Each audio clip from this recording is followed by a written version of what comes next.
ನಮಸ್ಕಾರ. Acupressure ಥೆರಪಿಯಿಂದ back pain ಯಾವ ರೀತಿ ನಿವಾರಣೆ ಮಾಡ್ಕೋಬೇಕಂತೇಳಿ ಇವತ್ತು ಸಲಹೆ ಹೇಳ್ತೀನಿ. ಅಕ್ಯುಪ್ರೆಷರ್ ಥೆರಪಿನಲ್ಲಿ ನಾವು ಯಾವುದೇ ರೀತಿಯ ಔಷಧಿಗಳನ್ನ ಉಪಯೋಗಿಸುವುದಿಲ್ಲ. ಇದು ಔಷಧ ರಹಿತ ಚಿಕಿತ್ಸೆ. ಜಸ್ಟ್ ಅಕ್ಯುಪ್ರೆಷರ್ ಪಾಯಿಂಟ್ಸ್ಗಳು ಇರ್ತವೆ, ಈ ಥರ ಸುಜೋಕ್ ಪಾಯಿಂಟ್ಸ್ಗಳು ಅಂತೇಳಿ ನಮ್ಮ ಹ್ಯಾಂಡು ಮತ್ತು ಈ ಥರ ಕಾಲಲ್ಲಿ ಪಾಯಿಂಟ್ಸ್ಗಳು ಬರ್ತವೆ. ಆ ಪಾಯಿಂಟ್ಗಳನ್ನ ಜಸ್ಟ್ ಪ್ರೆಷರ್ ಮಾಡ್ತೀವಿ ಅಷ್ಟೇ. ಈ ಥರ ನೋಡಿರಿ, ಇದು ಸ್ಟಮಕ್ ಪಾಯಿಂಟು. ಸ್ಟಮಕಲ್ಲಿ ಏನಾದ್ರು ತೊಂದರೆ ಇದ್ರೆ ಈ ಥರ ಪ್ರೆಸ್ ಮಾಡೋದಷ್ಟೇ. ಅದೇ ಥರ ಈಗ ಬ್ಯಾಕ್ ಪೇನ್ ಕಾಡ್ತಿರ್ತವೆ ಭಾಳ ಜನರಿಗೆ. ಆ ಬ್ಯಾಕ್ ಪೇನ್ಗೆ ಸಂಬಂಧಪಟ್ಟ ಪಾಯಿಂಟು ಯಾವುದಂದ್ರೆ, ಈ ಸುಜೋಕಲ್ಲಿ ಆ್ಯಕ್ಚುಲಿ ನಮ್ಮ ಈ ಸೊಂಟದ ಭಾಗವನ್ನು ಗವರ್ನ್ ಮಾಡೋ ಆರ್ಗನ್ ಯಾವುದು ಅಂದ್ರೆ ಕಿಡ್ನಿ. ಎಕ್ಸಾಕ್ಟ್ ನೀವು ಈಗ ಸ್ಟಮಕ್ ಏನು ಬರ್ತಾರಲ್ಲ, ನವೆಲ್ ಬರ್ತಾರಲ್ಲ, ನವೆಲ್ಲಿಂದ ಅಪೋಸಿಟ್ ನಾವು ಹಿಂದ್ಗಡೆ ಬೆನ್ನಲ್ಲಿ ಅದರ ಅಕ್ಕಪಕ್ಕ ಅದು ಮಿಂಗ್ ಮ್ಯಾನ್ ಪಾಯಿಂಟ್ ಅಂತ ಕರೀತಾರೆ. ಆ ಮಿಂಗ್ ಮ್ಯಾನ್ ಪಾಯಿಂಟ್ ಅಕ್ಕಪಕ್ಕ ಕಿಡ್ನಿ ಆರ್ಗನ್ಸ್ಗಳು ಇರ್ತಾವೆ. ಅದೇ ರೀತಿ ನಮ್ಮ ಸುಜೋಕ್ ರಿಫ್ಲೆಕ್ಸ್ ಅಲ್ಲಿ ಈಗ ಇದು ಫ್ರಂಟ್ ಸೈಡ್, ಈಗ ನಮ್ಮ ಹ್ಯಾಂಡ್ ಫ್ರಂಟ್ ಸೈಡ್ ಇರೋದು, ನಮ್ಮ ಬಾಡಿಯ ಫ್ರಂಟಲ್ಲಿರುವ ಎಲ್ಲ ರಿಫ್ಲೆಕ್ಸು ಇಲ್ಲಿ ಫ್ರಂಟ್ ಸೈಡ್, ನಮ್ಮ ಹ್ಯಾಂಡಲ್ಲಿ ಫ್ರಂಟ್ ಸೈಡ್ ನಾವು ಟ್ರೀಟ್ಮೆಂಟ್ ಮಾಡ್ಕೋಬೋದು. ಆಮೇಲೆ ಈ ಬ್ಯಾಕ್ ಸೈಡ್ ಇರೋ ಆರ್ಗನ್ಸ್ಗಳು, ಬ್ಯಾಕ್ ಸೈಡ್ ಅಂದರೆ ಈ ಸೈಡ್, ಈಗ ಬೆಳಗೇನು ಕಾಣಿಸ್ತದೆ ನೋಡ್ರಿ, ಇದು ಇನ್ ಸೈಡು, ಇದು ಯಾಂಗ್ ಸೈಡ್. ನಮ್ಮ ಕಿಡ್ನಿ ರಿಫ್ಲೆಕ್ಸ್ ಪಾಯಿಂಟ್ಗಳು ಎಲ್ಲಿ ಬರ್ತಾವೆ ಅಂದರೆ ಯಾಂಗ್ ಸೈಡಲ್ಲಿ ಬರ್ತವೆ.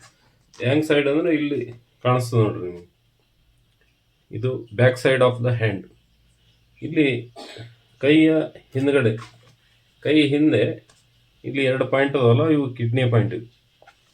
ಇಲ್ಲಿ ಇವು ಪಾಯಿಂಟ್ಗಳನ್ನ ಹೆಂಗೆ ಲೊಕೇಟ್ ಮಾಡೋದು?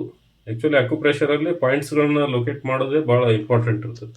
ಈ ಪಾಯಿಂಟ್ಸ್ಗಳನ್ನ ಯಾವ ರೀತಿ ಲೊಕೇಟ್ ಮಾಡ್ಬೇಕಂದ್ರೆ, ಈ 2 ಬೆರಳ ಮಧ್ಯದಲ್ಲಿ ನಿಮಗೇನು ಈ ತಗ್ಗ ಪ್ರದೇಶ ಇರ್ತದಲ್ಲ, 2 ಬೆರಳ ಮಧ್ಯದಲ್ಲಿ ಜಸ್ಟ್ ಹಿಂಗೆ ಬೆರಳನ್ನು ಪ್ರೆಷರ್ ಮಾಡ್ಕೊಂಡು ಹೋಗ್ರಿ ನೀವು.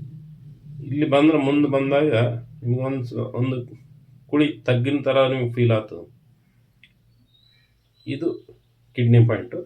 ನೆಕ್ಸ್ಟ್ ಮತ್ತೆ ಇವು 2 ಬೆರಳು ಮಧ್ಯದಲ್ಲಿ ಇದನ್ನು ಹಿಂಗೆ ಪ್ರೆಷರ್ ಮಾಡ್ಕೊಂಡು ಹೋಗ್ರಿ. ಇಲ್ಲಿ ಒಂದು ತಗ್ಗು ಫೀಲ್ ಆಗ್ತದೆ ನಿಮ್ಗೆ, ಒಂದು ಕುಳಿ ಥರ ಫೀಲ್ ಆಗ್ತದೆ. ಇದು ಪಾಯಿಂಟ್, ಇದು ಮತ್ತು ಇದು 2 ಇವು ಕಿಡ್ನಿ ಪಾಯಿಂಟು. ಈ ಪಾಯಿಂಟನ್ನು ಬೆಳಗ್ಗೆ ಟೈಮು ನೀವು ಖಾಲಿ ಹೊಟ್ಟೆಯಲ್ಲಿ ಮಾಡಿದ್ರೆ ಬೆಟರ್ ರಿಸಲ್ಟ್ ಬರ್ತದೆ. ಬೇರೆ ಟೈಮಲ್ಲಿ ಮಾಡ್ಬೋದು, ಆದರೆ ಊಟ ಮಾಡಿದ ತಕ್ಷಣ ಮಾಡಬೇಡ್ರಿ. 1 ಅವರ್ ಅಥವಾ 2 ಅವರ್ ಬಿಟ್ಕೊಂಡು ಮಾಡಿರಿ. ಜಸ್ಟ್ ಈ ಪಾಯಿಂಟನ್ನು ಈ ಥರ ಪ್ರೆಸ್ ಮಾಡಿರಿ. ಎಷ್ಟೊತ್ತು ಮಾಡೋದಂದ್ರೆ ಒಂದು ಅರ್ಧ ನಿಮಿಷ ಮಾಡ್ಬೋದು, ಅಥವಾ 20 ಟೈಮ್ಸು, ಅಥವಾ 1 ನಿಮಿಷವರೆಗೂ ಮಾಡ್ಬೋದು. ಈ ಥರ ಪ್ರೆಸ್ ಮಾಡಿರಿ. ಈ 2 ಪಾಯಿಂಟ್ಗಳನ್ನು ಪ್ರೆಸ್ ಮಾಡಬೇಕು. ಅದೇ ರೀತಿ ಇದರ ಅಪೋಸಿಟ್ ಇಲ್ಲಿ, ಇದು 2 ನಿಮಗೆ ಕಿಡ್ನಿ ಪಾಯಿಂಟೇ, ಇಲ್ಲಿನೂ ಪ್ರೆಸ್ ಮಾಡಿಕೊಡ್ರಿ. ಮತ್ತು ಈ ಪಾಯಿಂಟ್ ಅಪೋಸಿಟ್ಟು ಇಲ್ಲಿನೂ ಪ್ರೆಸ್ ಮಾಡಿ. ಈ ಥರ 2 ಹ್ಯಾಂಡಲ್ಲಿ ಮಾಡಬೇಕು, ಈ 2 ಕಿಡ್ನಿ ಪಾಯಿಂಟ್. ಈ ಥರ ಮಾಡಿದಾಗ ನಿಮ್ಗೆ ಏನಾಗುತ್ತೆ, ಈ ಲೋವರ್ ಬ್ಯಾಕಲ್ಲಿ ಏನು ಪೇನ್ ಇರುತ್ತಲ್ಲ, ಲೋವರ್ ಬ್ಯಾಕ್ ಪೇನ್ ಕ್ಲಿಯರ್ ಆಗ್ತದೆ. ಇದನ್ನು ಬ್ಯಾಕ್ ಪೇನ್ ನಿಮ್ಗೆ ಕ್ಲಿಯರ್ ಆಗೋವರೆಗೆ ಡೈಲಿ ಮಾಡ್ಕೋಬೋದು. ಆಮೇಲೆ ಈ ಸ್ಪೈನಲ್ ಕಾರ್ಡಲ್ಲಿ ಪೇನ್ ಇರುತ್ತೆ ಕೆಲವ್ರಿಗೆ. ಈ ಸ್ಪೈನಲ್ ಕಾರ್ಡ್ ಪೇನ್ ಇರುತ್ತಲ್ಲ, ಸ್ಪೈನಲ್ ಕಾರ್ಡ್ ಪೇನ್ ಇರೋದವರು ಸ್ಪೈನಲ್ ಕಾರ್ಡ್ ರಿಫ್ಲೆಕ್ಸ್ ಎಲ್ಲಿ ಬರ್ತದೆ ಅಂದರೆ ಇಲ್ಲಿ ಬರ್ತದೆ ನೋಡಿ, ಈ 2 ಬೆರಳು ಮಧ್ಯದಲ್ಲಿ. ಇದು ಸ್ಪೈನಲ್ ಕಾರ್ಡ್ ರಿಫ್ಲೆಕ್ಸ್. ಇದು ಈ ಪಾಯಿಂಟನ್ನು ಜಸ್ಟ್ ಈ ಥರ ನೀವು ಪ್ರೆಸ್ ಮಾಡ್ಕೋಬೇಕು.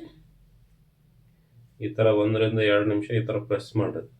ಇದರಿಂದ ಸ್ಪೈನಲ್ ಕಾರ್ಡಲ್ಲಿರೋ ಪೇನು ಕ್ಲಿಯರ್ ಆಯ್ತು. ಅಕಸ್ಮಾತ್ ನಿಮಗೆ ಪರ್ಟಿಕ್ಯುಲರ್ ಜಾಗದಲ್ಲಿ ಎಲ್ಲಾದರೂ ಏನಾದರೂ ಅಲ್ಲಿ ತೊಂದರೆ ಇತ್ತು ಅಂದ್ರೆ, ಈಗ ಬ್ಯಾಕಲ್ಲಿ, ಈಗ ಬ್ಯಾಕ್ ಸೆಂಟ್ರಲ್ಲಿ ಇರ್ಬೋದು, ಆ ಥರ ಎಲ್ಲ ಪ್ರಾಬ್ಲಮ್ ಇತ್ತಂದ್ರೆ ಈಗ ನೀವು ಹಿಂಗೆ ಪ್ರೆಸ್ ಮಾಡ್ಕೋತಂದ್ರೆ ಆ ಪರ್ಟಿಕ್ಯುಲರ್ ಪಾಯಿಂಟಲ್ಲಿ ಸ್ವಲ್ಪ ಪೇನ್ ಬರ್ತದೆ, ಪೇನ್ ಅನ್ನಿಸ್ತದೆ ನಿಮ್ಗೆ.